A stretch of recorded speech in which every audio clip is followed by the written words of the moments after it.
মোহাম্মদ আশরাফুল একদিকে, মোহাম্মদ সালাউদ্দিন দৌড়চ্ছেন অন্যদিকে। চাইলে এভাবেই ফ্রেমিং করা যেত।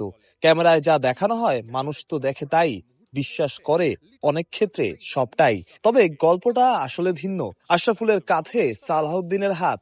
সিনিয়র অ্যাসিস্ট্যান্ট কোচ তার ইউনিটের নবাগত সদস্যকে শেখাচ্ছেন যেন হাতে কলমে। আর দুজনের মধ্যে সম্পর্কের টানাপোড়েনের যে গুঞ্জন তা যেন উড়িয়েই দিলেন এই দুই কোচ। অনেকের ভাবনা, আলোচনা, আশরাফুল আশায় মন খারাপ ছিল সালাউদ্দিনের, তবে কথায় নয় কাজে প্রমাণ দিলেন দুজন। সালাউদ্দিন শেখাচ্ছেন, আশরাফুল শিখছেন। কখনো আশরাফুল বলছেন, সালাউদ্দিন শুনছেন।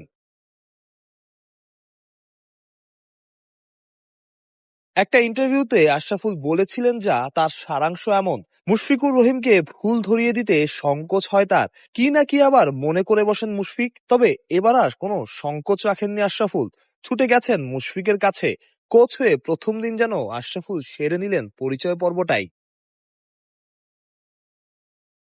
সিলেটে কোনো আন্তর্জাতিক ম্যাচ খেলেননি আশরাফুল। বাংলাদেশের কোচ হয়ে প্রথমবারের মতো আসা আশরাফুলকে যেন স্বাগতই জানালেন শন টেইট। হয়তো ফিরে গিয়েছিলেন খেলোয়াড়ি দিনগুলোতে। হুট করেই চলে এলেন খালেদ আহমেদ। প্রথম দিনের ওয়েলকাম সেশনই যেন আশরাফুলও বোধহয় খুব উপভোগী করছেন। সেটাই তো হওয়ার কথা। অপেক্ষা ছিল সালাউদ্দিন আশরাফুলের একটা ফ্রেমের, সেটা কি পাওয়া যাবে না? অবশেষে পাওয়া গেল সেই কাঙ্ক্ষিত ছবিটা। যা আশা ছিল না তার চাইতেও আরো গোছানো, আরো সুন্দর ফ্রেম। সালাউদ্দিনের হাত আশরাফুলের কাঁধে, ১৬ কলা পূর্ণ সবার। যেন ওই কথাটাই, তোমার হলো শুরু, আমার হলো সারা। সাথে সাথে শেষ হলো অনেক গুঞ্জনের, অনেক আলোচনার। আশরাফুল সালাউদ্দিনের মাঝে দূরত্ব, সবই যেন ভুল, সবই যেন আমাদেরই মন গড়া।